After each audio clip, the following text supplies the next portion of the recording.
வணக்கம் நண்பர்களே. இன்னைக்கு நாம பார்க்க போற கதையோட பெயர் ஓனரின் மனைவி. இந்த கதையில ஒருத்தர் அந்த வேலை தேடி அலைஞ்சிட்டு இருக்கான், வீடும் தேடி அலைஞ்சிட்டு இருக்கான். அவனுக்கு வேலையும் கிடைக்கல, வீடும் கிடைக்கல. ஒரு வீட்டுல ஒரு அம்மா வீட்டு வேலை செஞ்சுட்டு இருக்காங்க. வீட்டு வேலை செய்ததனால அவங்க ரொம்ப சோர்வா வந்து ஒரு சேர்ல உட்கார்ந்திருக்காங்க. அந்த நேரத்துல வெளியில வேலைக்கு கிளம்பிட்டு இருக்கிற கணவன் வந்து கேக்குறான், "ஏன் இப்படி வந்து உக்காந்துட்டு இருக்க?" அப்படின்னு கேக்குறான். அதுக்கு அவனோட மனைவி சொல்றா, "வேலை செய்து உடம்பெல்லாம் ரொம்ப வலிக்குது." அதுக்கு இவன் டபுள் மீனிங்ல கேக்குறான். "உடம்பு வலிக்கிற அளவுக்கு ஒன்னு நடக்கலையே?" அப்படின்னு சொல்லுறான். அதுக்கு அவள, "அப்படியே நடந்துட்டாலும் கிழிச்சிருவே." அப்படின்னு சொல்லுறா. இருவரும் பேசிக்கொண்டே வெளியில் வர, அந்த வீடு தேடி அலைஞ்சிக் கொண்டிருந்த அந்த நபர் இவர்களைப் பார்த்து, "ஏதாவது வேலை இருந்தா குடுங்கம்மா." அப்படின்னு கேக்குறான். அதுக்கு அந்த அம்மாவோட புருஷன் காதுல சொல்றா, "ஏங்க, இந்த வேலை தேடி வரவனே பார்த்தா பிச்சைக்கார மாதிரி இருக்கு. இவனை வேலைக்கு வச்சுக்கிட்டா குறைஞ்ச சம்பளத்துல வீட்டு வேலை எல்லாம் செய்ய வச்சிக்கலாம்." அப்படிங்கிற மாதிரி சொல்லுறா. இத கேட்ட அவளோட கணவன், "சரி, உன்னை நான் வேலைக்கு சேர்த்துக்கிறேன்."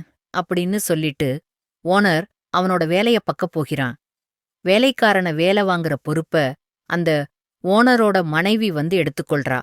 ஒரு ஒரு வேலையா இவனைச் செய்க சொல்லறா. முதல்ல வீட்டுக்கு வெளியில எல்லா வேலையச் செய்யச் சொல்லறா. அப்புறம் வீட்டுக்கு வெளியில எவ்வளவு நேரம்தான் வேலை செய்து கொண்டு இருப்ப, வீட்டுக்கு உள்ள வந்து வேலை பாரு அப்படின்னு உள்ள கூட்டிட்டு போயிரா. உள்ள வேலை இருக்குன்னு கூட்டிட்டு போனவள் உள்ள வீட்டு வேலை செய்ய விடாம அவளுக்கு வேலை செய்ய வைக்கிறா. என கைய அமுக்கி விடு, கால அமுக்கி விடு அப்படின்னு கடைசியில வீட்டு வேலைக்காக வந்தவன் அந்த அம்மாவுக்கு வேலை செய்யக்கூடியவனா புல்லா மாறிட்டான். அவளோட தேவைகளை பூர்த்தி பண்ணக்கூடியவனா மாறிட்டான். இதெல்லாம் தெரிஞ்ச அந்த அம்மாவோட கணவர் ஒரு நாள் வந்து சண்டை போட்டுட்டு, "உனக்கு நான் டிவோர்ஸ் கொடுக்கறேன்." அப்படின்னு சொல்றான். அதுக்கு அவ, "நீ என்னடா டிவோர்ஸ் பண்றது? எத்தனை தடவை நான் கெஞ்சிருப்பேன், என் கைய அமிக்கி விடு, என் காலை அமிக்கி விடு அப்படின்னு. ஒரு நாளாவது என்னை மனைவி மாதிரி நடத்திருப்பியா? என்னை வீட்டு வேலைக்காரி மாதிரி தானே நடத்துனேன். கல்யாணத்துக்கு வாங்குன காட்டில் இன்னும் வர சும்மாதான கெடுக்கு. ஆனா இந்த தம்பி எனக்கு எல்லா வேலைய இவனையே செஞ்சு கொடுத்தான். வீட்டுக்கு வெயிலையும் சரி, வீட்டுக்கு உள்ளேயும் சரி. அதனால உன்னை நான் டிவோர்ஸ் பண்றேன்." அப்படின்னு அவனை வீட்டை விட்டு வெளியில துரத்தி விட்டுட்டா. இந்த கதையிலிருந்து என்ன தெரித்து அப்படின்னா, கட்டின மனைவிய கண்கலங்காம வாச்சுக்கோங்க மக்களே.